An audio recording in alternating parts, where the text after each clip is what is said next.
What's good, y'all?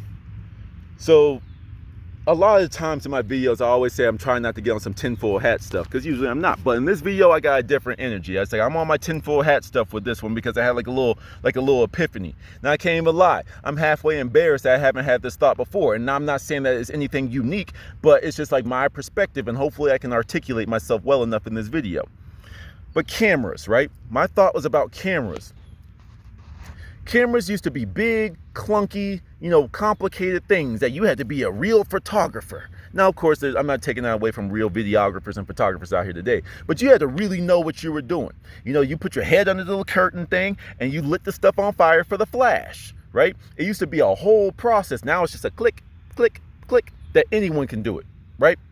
So through the progression of the camera, it got smaller and smaller and smaller. It got more and more efficient to the point that you got the Polaroids where you had a picture on demand. You hit the button and the picture automatically came out, right? And then it got even more advanced to the point it got stored in a memory bank, or no, it was like the film roll. Then it got stored in a memory bank. And then now we're at the point we can just click, click, click, click, click, click, click, click, and you can take 50 selfies in 10 seconds if you want to, right? But there was a pivotal moment that I thought about where your tool started to work against you.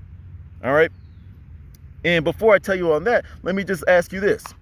Which way historically have all cameras pointed?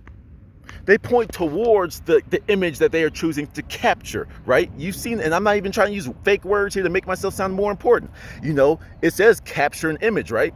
Capture, that's a strong word right there, is it not? And they could have used any word to take a picture. And all these words mean something weird. That's why the old village people, the aboriginals, village people, they didn't like having their pictures taken because they felt like something was taken from them. They believed their souls got trapped, and there is a portion of that. I forgot the proper term for it. It's not like your soul gets trapped in the picture, but there is a piece of your essence that gets stuck in that picture, essentially. But anyway, which direction do these cameras point? They always pointed outward. They always pointed outward towards something, right?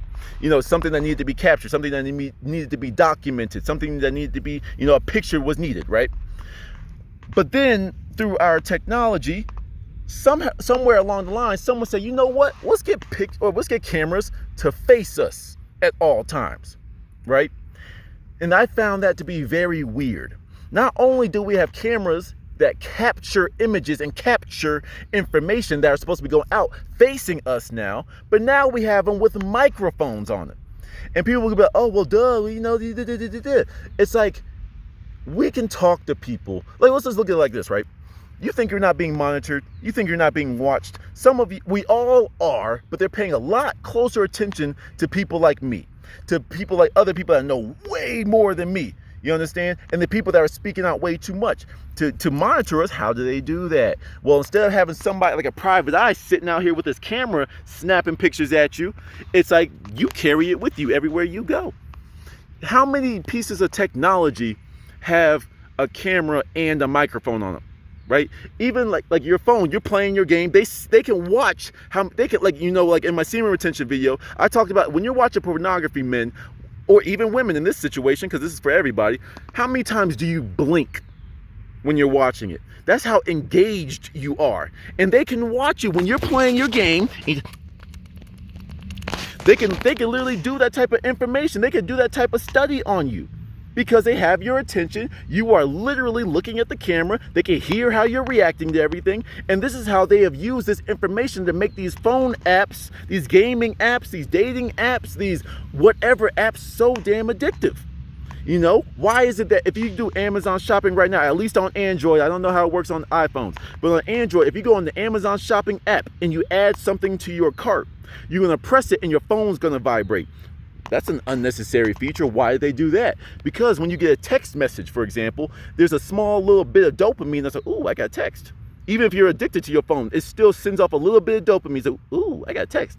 So when you hit that little button, you had a dopamine surge that was sent to your body. It's like, oh, that felt nice. Oh, it feels good to shop. I'm going to keep on shopping. You see what I'm saying? This is all the power of these phones and these cameras, right? And then this is when I activate full-blown tinfoil hat mode, the new world order. All right. You know, they always say the New World Order, and people go, oh, this conspiracy. First of all, the word conspiracy was created by CIA to discredit people that are trying to expose the truth. Oh, that's conspiracy. And then you can automatically cast us as crazy. When you cast someone off as crazy, you're being lazy. Crazy and lazy. That's your relationship when you call somebody crazy, right? But one of the things is this New World Order is real. And you can act like you're not a part of it, but you are. And if you don't think there's a New World Order, it's worked on you.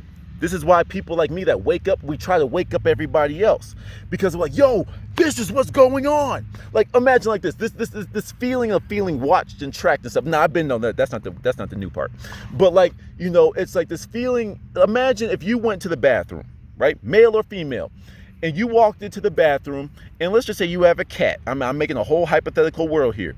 You have a cat, and as you walked into the bathroom, the cat like almost walked under your foot. So for you to avoid it, you know, you're like, oh snap, and you like fell over. Now imagine if you used your hand on the mirror that's been there in an apartment or a house that you moved in, you lived there since day one. That mirror has been there. Now imagine if you did it and you broke through that glass, right? And you just find some weird person in there getting off to whatever you were doing in the bathroom, right? Wouldn't that be weird? And you'd be like, whoa, wait, that's been here the entire time? That's the epiphany that some people have not had when it came to all this technology. Why does every single laptop and computer have a microphone and camera on it? Especially now, this is how they're rolling out the New World Order. Force everyone to be in their houses. And now there's all these things trying to make crackdowns on wrong information about the COVID vaccines and all this type of stuff. And it's like, yo, this is why I'm talking about people like me that start to say the truth like this. People that know way more than me. You know, they're the ones that see it the most. You know, they're the ones that have their videos blocked, banned, shadow banned, all this type of stuff. And you wonder why they know so much about you. You wonder why all the food is so addicting. You wonder why all the apps are so predictive, because they're casting spells on you. And they use these phones and these cameras and these recordings and these microphones to track you. They use it to see how well they are getting through to you. You understand? This is why, you know, like on the news, how do you get an idea implanted? How do you get something to grow? How do you get something to manifest? You keep feeding it energy. You keep feeding it your thought. So how do you cast a spell? How do you cast the thing that you want to bring manifest into your world? You send it energy and you keep on giving it energy. Or you see it as a completed thing. You see it as there's no other option. It's going to happen in my life. You think you're doing it for good. You think that we live in this world of duality. You think someone's not using that same power, that same ability for evil? Come on now, you gotta wake up a little bit. You gotta wake up just a little bit. I'm not saying you gotta go crazy with it like me, but like you gotta wake up just a little bit, you know? We all know the power of words. I already told you about television programming, telling you what to be programmed with via your vision, television programming, okay? But then we got, what else do they call it? You know, they call it broadcasting. They could have used any other word to use, but they put the word casting in it. Broadcasting, broadly casting our spell. How do you make a spell work? How do you control the mind? You know, teach a repetition is the key to learning. So go watch you a compilation of the New World Order, and you see how many times on the broadcasting network, the news broadcasting, the new broadcasting, the new spell they're casting on you. What's the new one that they're putting out there? And you see how many times they say the New World Order, the new normal, the masks are the new normal, the masks to the new normal. And people buy it. People fall into it. You know, I like even here, like, you know, masks are being lifted. Like they say, oh, don't wear a mask if you're not vaccinated. They can't prove that yet. You know what I'm saying? So everyone's walking around with no mask. But then there's some people that still wear the mask. You understand? And every time you say anything bad about COVID, anytime you bring up COVID-19, I can almost guarantee you there's going to be a little message at the bottom. How do they know to put that in my video if they're not listening? If they don't have algorithms, if they don't have people listening to that? You know, you can go look at anything that mentions COVID-19, and there's going to be that little message down there that says, like, oh, COVID-19 information, learn more about it, and blah, blah, blah, blah, blah. But how did they know to put that under the video if they're not listening, or if there's not some type of algorithm or some type of AI in place that's always listening to me, always listening to what's being uploaded? You see what I'm saying? This is how people get shadow banned so easily. This is how people's content gets removed from the internet so easily, because everything is listening. We have AI, automatic. Let's say what's AI stand for? Y'all know what AI is. I'm blanking because I'm excited right now. But y'all know what I mean. You know, your Alexas, your Siris, y'all. Hey Siri, hey Alexa, hey blah blah blah. You know, it's like they're always listening, waiting for an input. So they're always waiting. You know, if someone says that they're going to bring you $5 billion tomorrow, you're going to be waiting at your door, waiting for that. You're going to be like, come on, let me get that $5 billion. You're always going to be waiting for that input of that $5 billion into your checking account. Like, wouldn't you? You know, so when something is programmed to wait for an input, it's doing is sitting there waiting. But just like how we're speaking of Alexa and Siri, all that type of stuff, have any of you used the chat feature where you just type? You don't have to call someone on the phone. You just type it, and at the end of that, every single time, they usually give you a transcript. They're recording that. You think they're not recording your voice? You think they're not recording your camera? I already gave you an example with the gaming and the apps and stuff. This is the world we're living in, and I'm sure I could have articulated something a little bit better, but I'm going to just leave it on that. Cameras used to point outwards. Now they point inwards.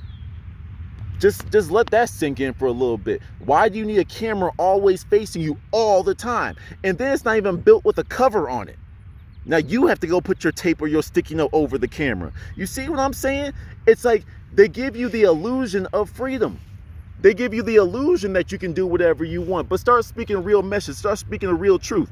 Because some of the people that don't care about privacy, the people that ain't doing nothing with their lives, the people that don't have a true purpose or meaning in this world, they don't care. Oh, I don't care. They can watch me, whatever. If you want to watch me butt naked, that's fine. They're not watching you.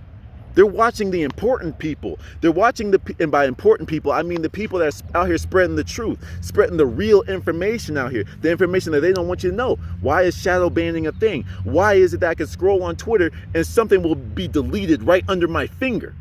You understand? And it's like, and then once again, the phone stores everything.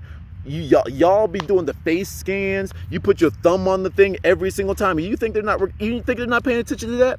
Why is it that your phone, and when you get in new apps, they ask for permission to record your voice? They ask for permission to use your camera.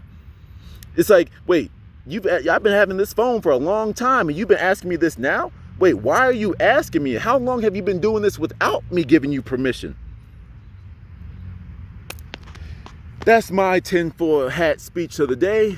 I hope that made you think about something. I am not here to promote fear. I am just here to open your eyes to some things and get you to think about it. You know, it's like, sure, you can't hide from this stuff no more.